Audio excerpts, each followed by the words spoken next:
Good afternoon. I am showing up today for you bright, beautiful, tougher than nails people who are being seen and feeling like they are nothing more than patients at the mercy of a provider, especially pertaining to antidepressants and benzodiazepines, with a special emphasis on benzodiazepines, at the mercy of a provider who doesn't know or care how to properly taper you off a benzodiazepine, or more nefariously, they do know and don't care because you've just been labeled a nuisance patient or an addict in the stereotypical way of the word. And though these patients do exist, they're the ones that you find usually within the first few years of being described. They don't have any tolerance for the drugs yet. They don't understand. They were never given a full disclosure.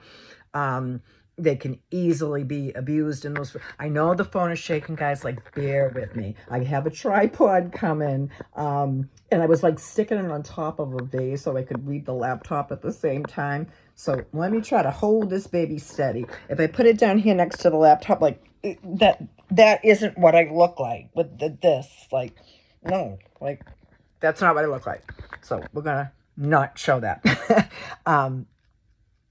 Yeah, you're labeled as a nuisance patient or an addict. Let me hold this baby so still. Stop moving. And, you know, like I said, they do exist in those first few years, especially. You're already physically, mentally, and physiologically addicted when it comes to a benzodiazepine. You don't have to have a propensity.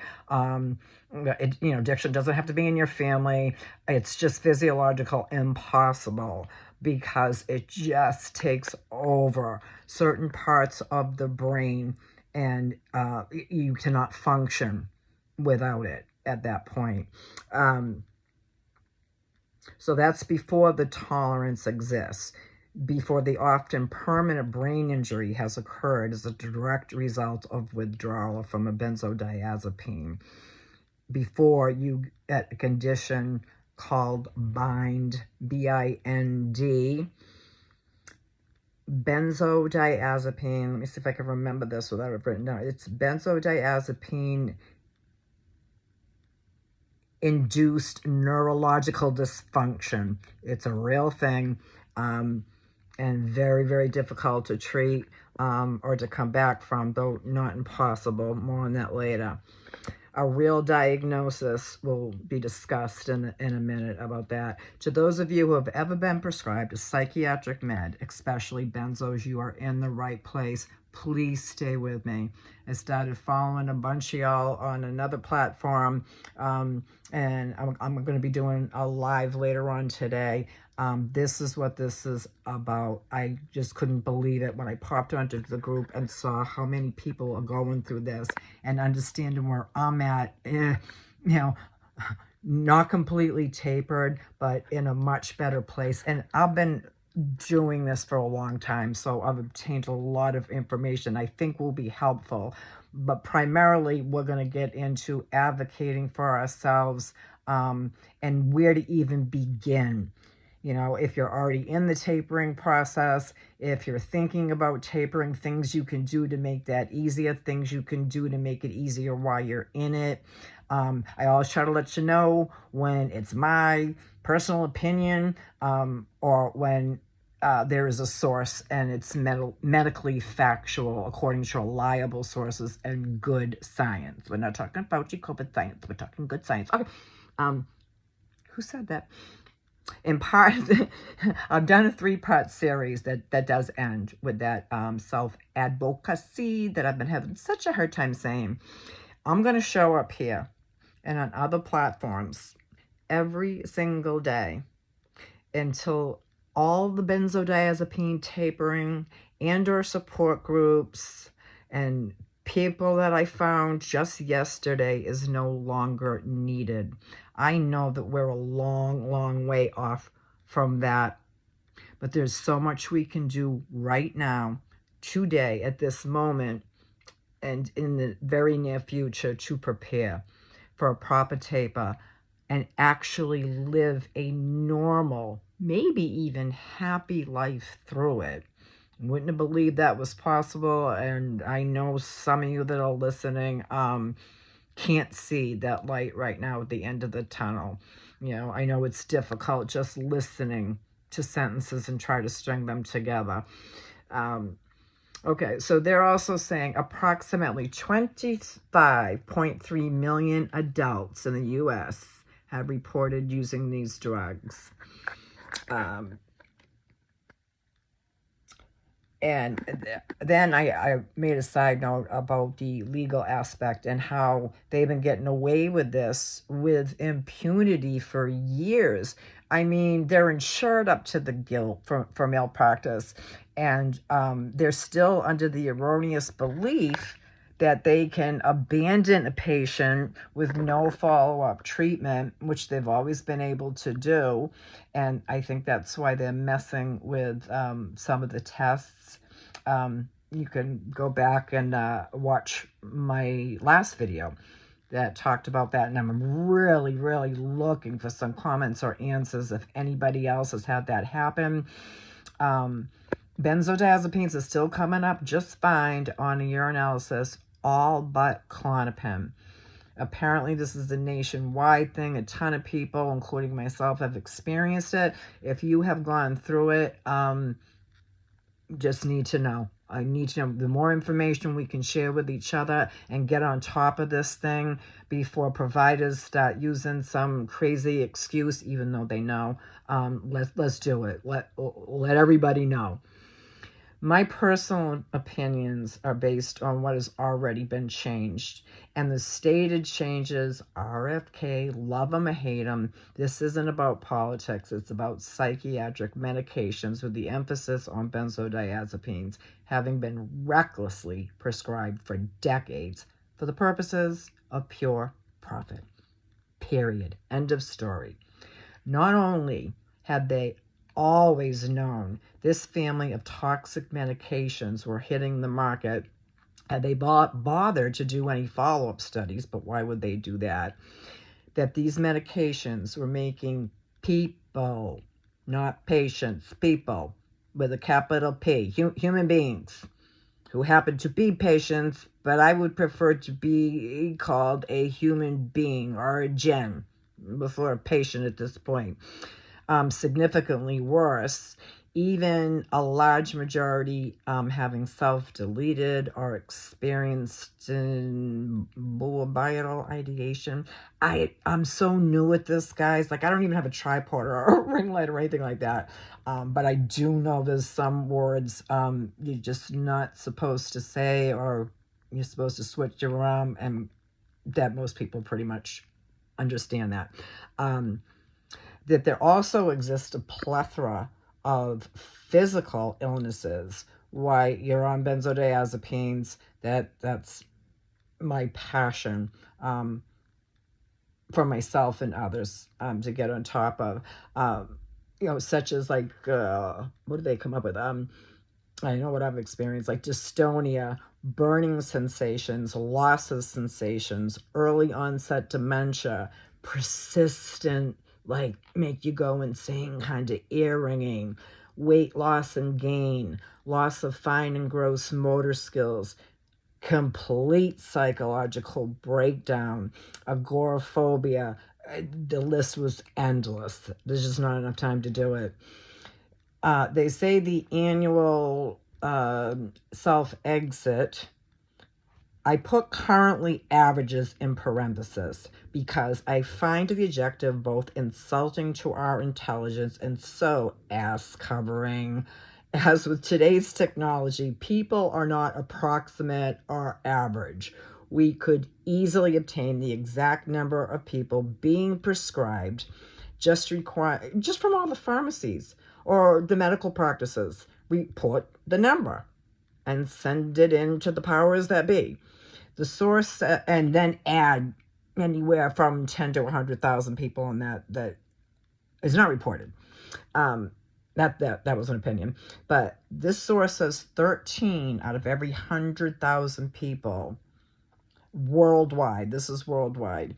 They state that research on the relationship between SSRIs and benzos and self-deletion, check this out, was very rare. The research was very rare until just 10 short years ago. Why would it be rare? They've been out now for 50 years. There should have been tons and tons and tons of research. Why? Why was it rare to get this information? Who had the most to lose if the data was available?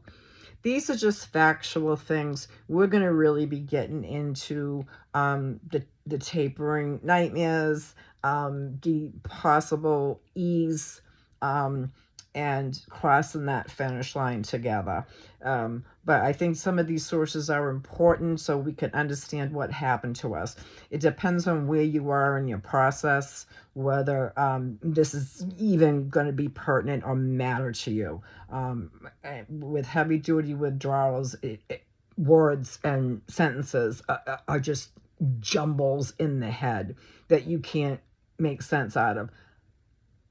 It has nothing whatsoever to do with your intelligence or whether you're a weak person. You are the strongest person and people on earth. If you are going through this, have been through this, you are tougher than most will ever be able to imagine or credit.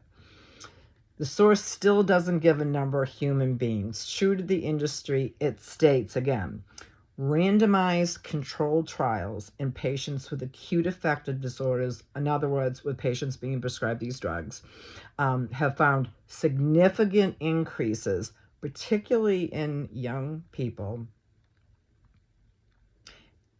Give me a minute. I was young, and I know a lot of young people. Although it's lessening a little bit now, doctors aren't doling them out quite so quickly. The younger, the worse, the more heartbreaking. Young patients are at a particularly high rate for a self-exit or risk thereof.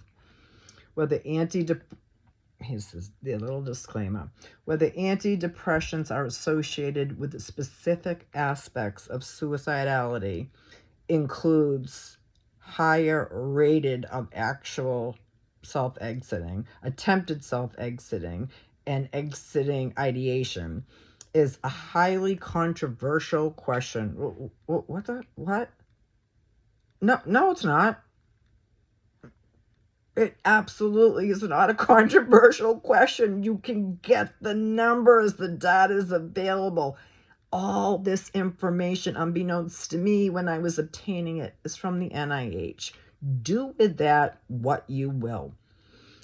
But I understand now, given the source, why they're wording it and why they won't give specifics when it's so easy to do so. And I will go in and research and get specific numbers from what, in my personal opinion, are much more credible sources. This is all through the National Health Institute.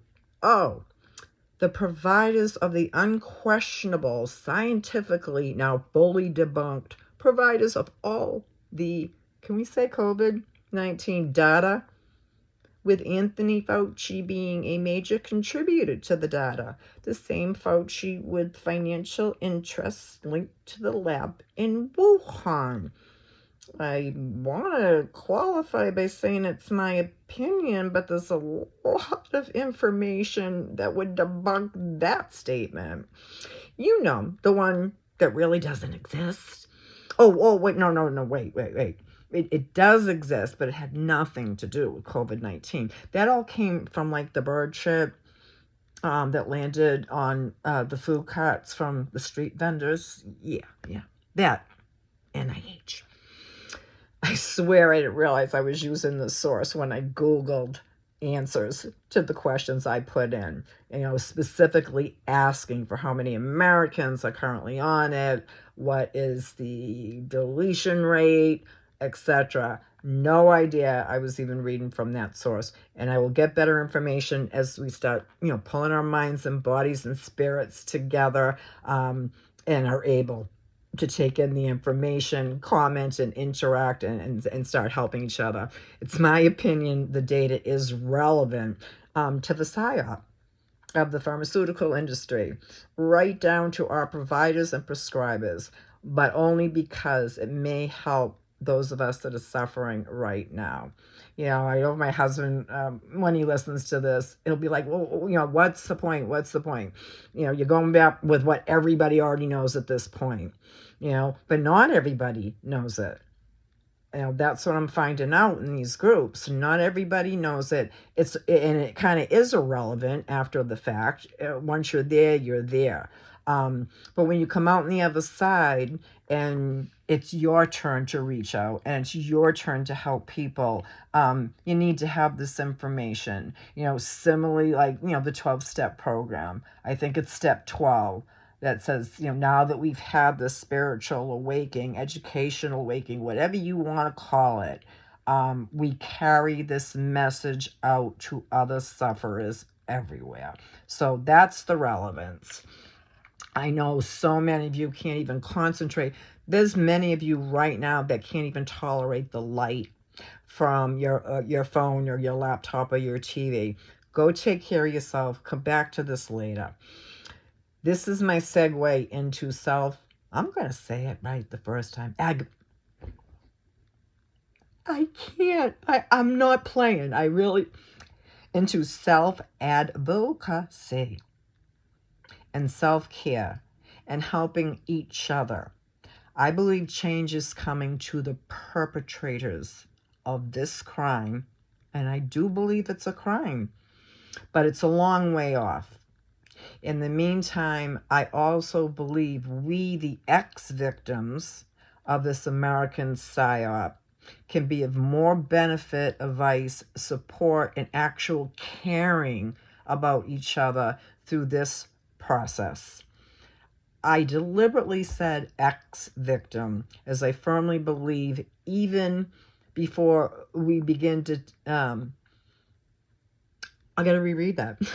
I said ex-victim, as I firmly believe, before we even begin to taper. It's best to know, but we can begin anywhere in the process, is a change of mindset about the tapering, but most importantly, our self-talk. Before we consider, you know, the actual steps and measurements and when to go down and how much to go down, what we can do in between, what we can do before. I know you could not convince me it was going to be anything less than hell. That's because I had experienced it before. And therefore, that's what I would tell myself, even with my best intentions to truly taper, to truly get off. You know, I did the same thing in a relationship. I just could not tell myself anything different than I was a victim and this was going to be a total shit show. It is, and it was. I cannot and will not ever invalidate that process for you. But step one, having gone through this process, having experienced it, and now having met literally thousands and thousands of you out there that I didn't even know.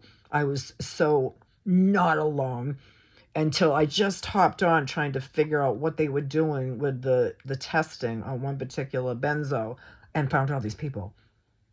And it was like, boom. Like, I just lit up. Like, my spirit leapt, literally, you know, and I knew I had to do this. And I'm going to show up every single day.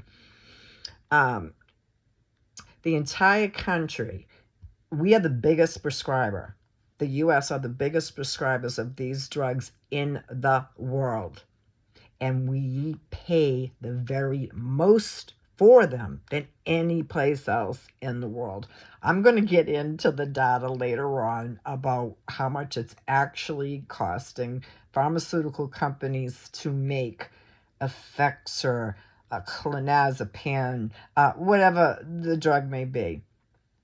And by the time it goes to the marketers, to the advertisement, to the doctors, to the pharmacies, I have a feeling it's going to be mind-blowing. I don't have that data in front of me yet, but I'm going to get it. I'm going to get it. I'm going to get it. But I think it's a PSYOP. A PSYOP is like a psychological operation. That's the abbreviation for it. We could easily write this off as some big conspiracy theory, but let's look at just one fact alone before we do that. They knew, and now know even more, based on outstanding science now, and based on board-certified psychiatrists, the biggest offenders of prescribing these drugs, that are coming out and saying what they were told in school, what they were told when they began to practice, and what they knew in their heart of hearts and soul of souls was absolutely the biggest hypocrisy of the Hippocratic Oath to ever take place, and refused to do it or stopped doing it at some point.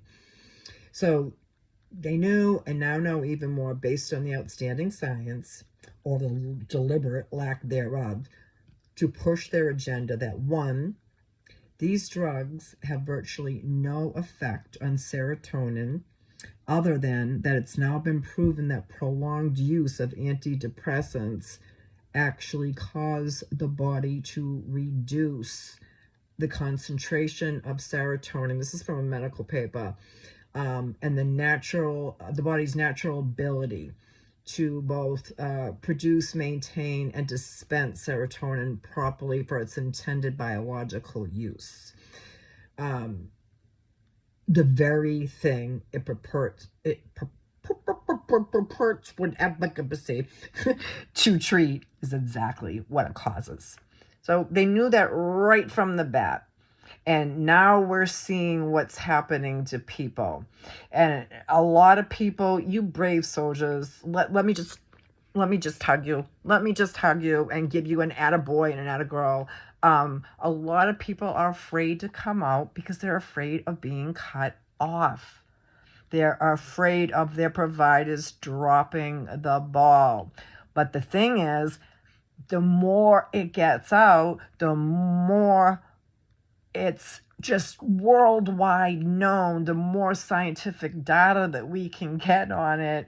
They can't do that, and they will stop prescribing. Hopefully one day they won't be able to. If they're made at all, they'll be so really... I mean, look what happened with Purdue and the OxyContin. If you're familiar with that, I suggest you go watch it on Netflix. But, they knew then too. And even when they were finally sued, they so anticipated that. I want to say it was like $600 million or something like that on a class action. Do you know what? $600 million to that company is like $6 to me. Just saying, seriously, right? Sidebar. This information is for people that are just now being offered or strongly suggested these drugs by their doctors. If you have questions or concerns and you ask them, or you simply just don't want them, and you feel like maybe you're being shamed a little bit or labeled uncooperative, going against medical advice, or treatment resistant due to refusal of treatment, this is more pertinent then as a preventative measure. If you're already on them and have been for any time, you can't stop. You can't not start. Like, the horse is already out of the gate. That's it. I forget what they were just saying in the trial. Once, the judge may overrule and make an objection, but the jury already heard it.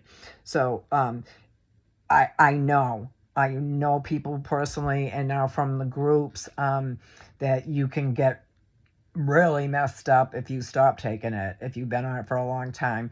I know my oldest son has an argument against it. He feels it can be beneficial to some people.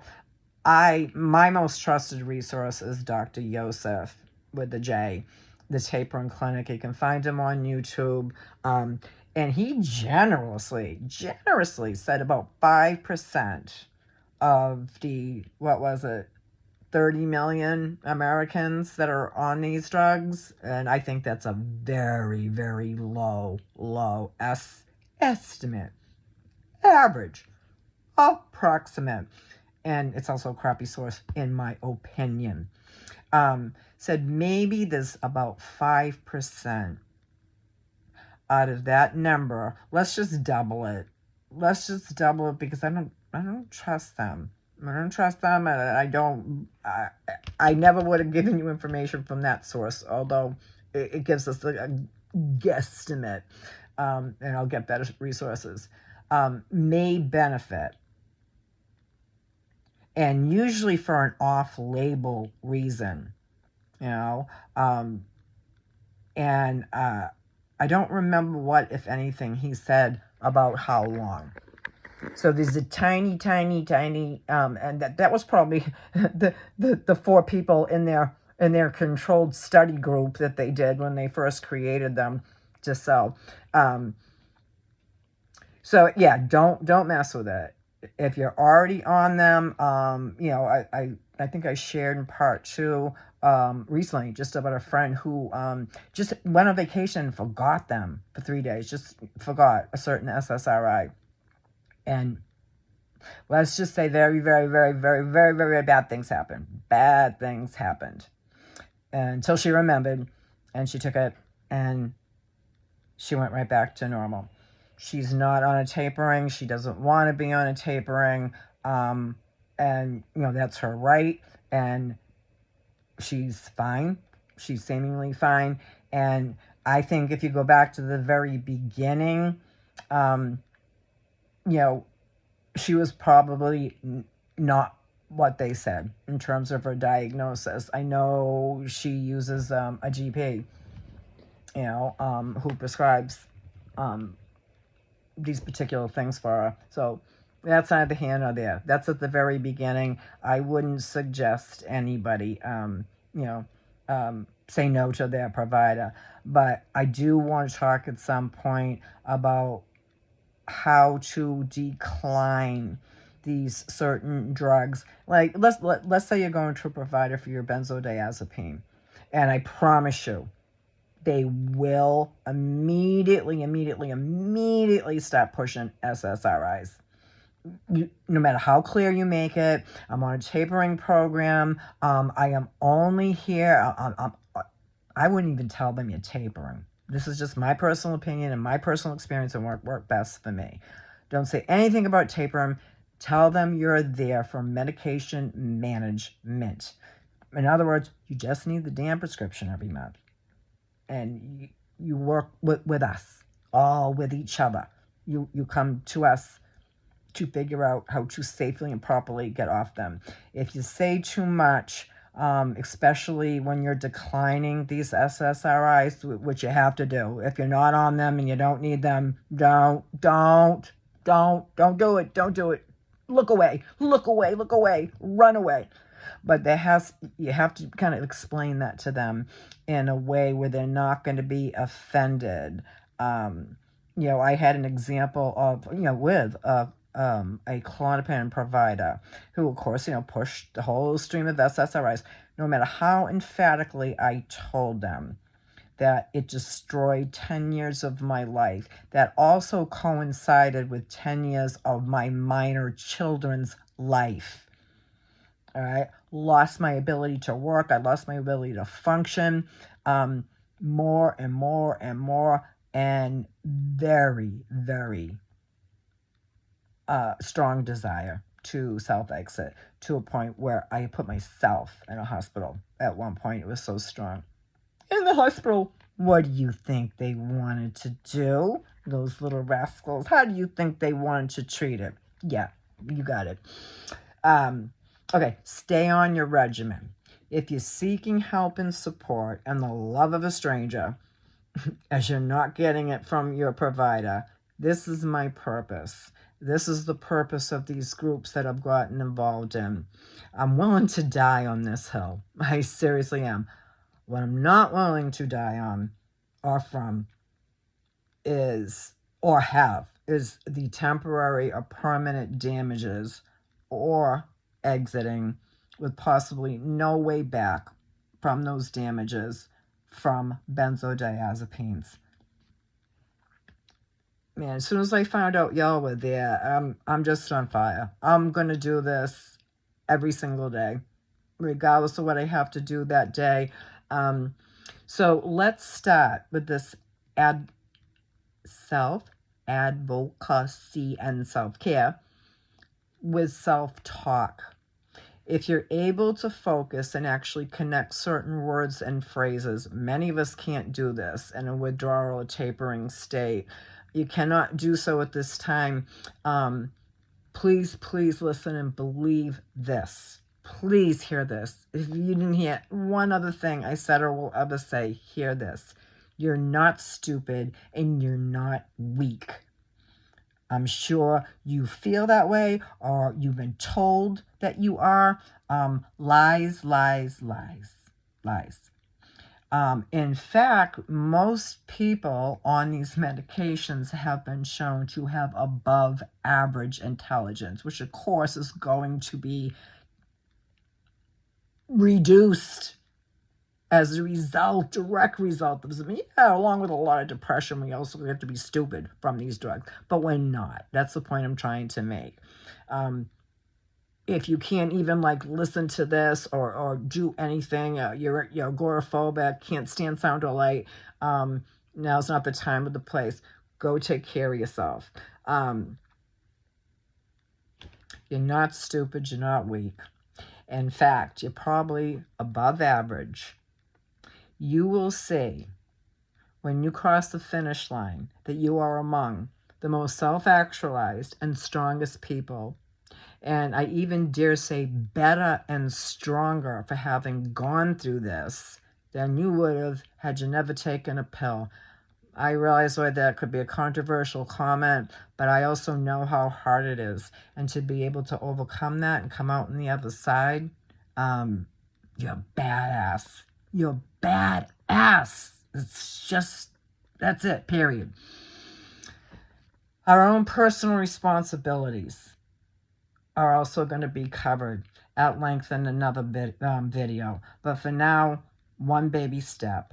Let's smash the victim mindset. Do not give the PSYOP the desired results. I boldly state, I no longer, they say never, I'm saying never. I no longer and will never again be the victim of big pharma, childhood abuse, trauma, relationship crap. Victim is what has destroyed the country in the past 4 years. Everyone has some self-label, and it's always a victim. Those people are still stuck in the same place, while people who don't have that mentality are flourishing. Me. Maybe flourishing is an exaggeration, but I have a very fulfilling, happy life. Going on a 5-year anniversary, which is the longest as far as marriages and relationship goes. If something goes real haywire around 3 years. So it's very special to me. And listen, please like and comment below. I don't care about numbers. I don't care about likes. I have no intention to even attempt going viral, nor do I have a desire to monetize on people's misery or triumphs. In the virtually impossible event that this will happen, and please save this tape so you can hold me accountable should this crazy day ever come, that it was a means to generate income. I would put a decent percentage aside. Wait a minute, no, I need my right hand up. How'd they do in court? Your right hand. You swear to God to tell the truth, the whole truth, and nothing but the truth. I would put a percentage aside to send people to doctors like Dr. Yosef, the Tapering Clinic, homeopathic, osteopathic doctors, I don't know if anybody has the details of the story on Dr. Jordan Peterson. Dr. Yosef talked about him. He did seemingly, his story, I guess, was he must have been late life because it was after he hit a high level of fame and success. He's a psychology teacher. He was tenured, I think, at some Canadian college, and I believe he had a side practice of psychology. But anyway, there was some controversy. I think he's in the U.S. now, but he went on these, and you could see, I mean, highly academic, intelligent. You could see the changes in him quite suddenly and quite abruptly.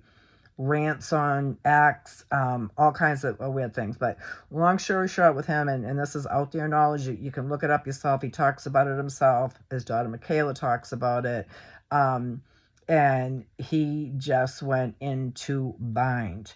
Another thing we'll talk about in another video. Once you're there is a possibility, like in Dr. Peterson's case, where even when they put him back on the benzodiazepine in low doses and high doses, nothing was working. It was getting worse. Now, he's in a financial situation where he was actually able to travel to Segovia. I know where Segovia is in Spain. I've heard of that, but I think this was Segovia, and was actually put under anesthesia. This is according to Dr. Yosef. And I don't know what they did after that point, or what his treatment was. But I do know this. You know, of course, if you have money, you have access to much better treatment. You know, sorry if it's Medicaid or Medicare. In my opinion, I want to show some gratitude. You know, we paid into that system for a long time, but it is the worst health coverage, especially for senior citizens. I gotta be honest with you guys. If it's not physically obvious, I am one. Oh, I did a sidebar. According for advocacy, according to Pfizer itself, may not be accurate allegedly, but in 2024 alone, they proudly reported on antidepressants and benzodiazepines alone, they had a great year, coming in at $63.6 billion,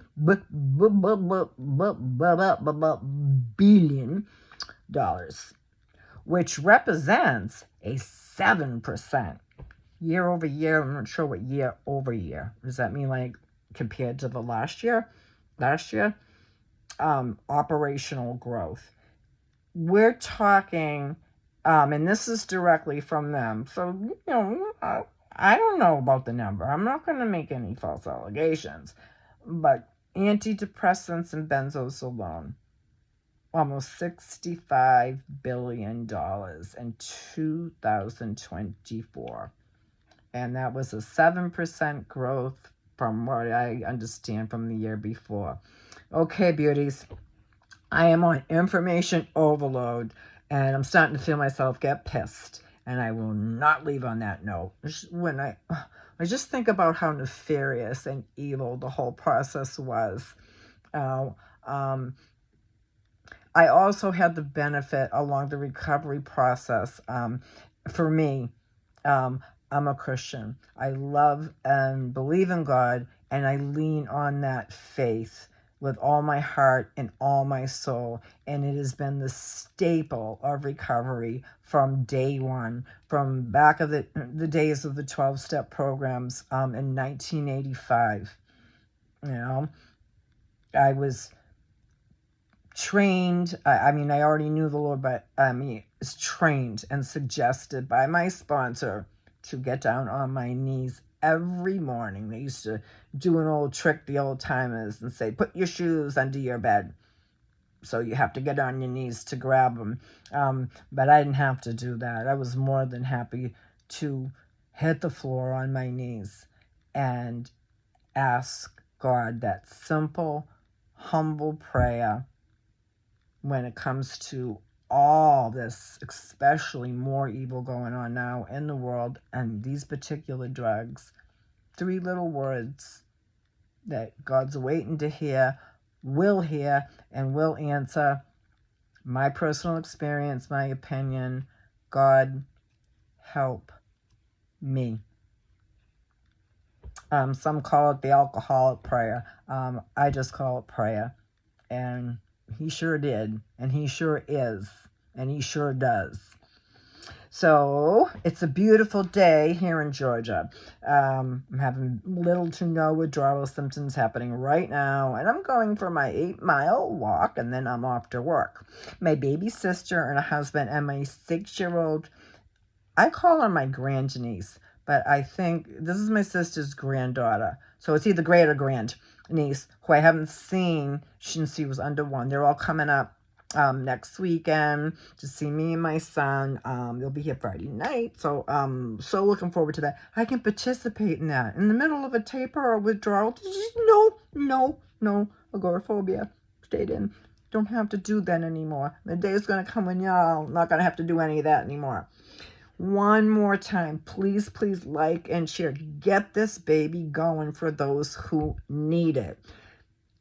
If it possibly earns income at some time, it's going to go to providers to help people like you, like me, who hold the highest standard of excellence in care of the person, not the patient. All right. And I know this baby's been shaking the whole time. I'm going to be getting, the basic equipment at least. And, again, please like, share, comment, ask questions, give information. If anything tripped up, I know I had questions on a lot of stuff. Please. Right now, it's so small. Literally, I can respond to all the comments and I can answer. So please do it. Let's get it going. Let's be there for each other. I'm showing up every day. Come on, come with me. Y'all have a blessed day.